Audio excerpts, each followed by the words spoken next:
February, northern Canada. The harsh winter has brought together an extended family of wolves.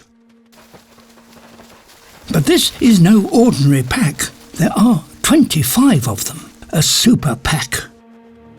One of the largest ever recorded. They're ravenously hungry. They may have walked over 150 miles since they last had a meal. But now, at last, the lead male and female have picked up a trail. It's been left by the only substantial prey there is here at this time of year, bison. They're formidable animals, not easy to attack. The bulls are 10 times the size of a wolf. And they have horns with which they could rip any attacker to pieces. Gathered together and on guard, they appear invulnerable. The wolf pack's only chance is to try and break up the group and isolate one of them.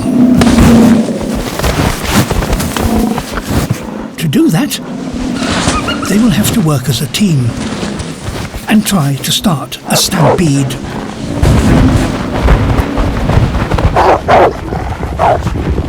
Even in thick snow, bison can run at up to 35 miles an hour.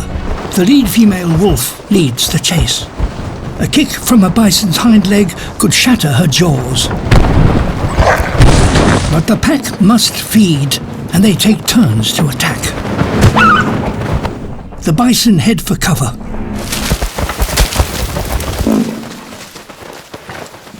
The deep snow slows down both attacked and attacker. The herd splits into two. But the wolves are far from giving up. Hours pass. The thicker vegetation has turned a straightforward chase into a deadly form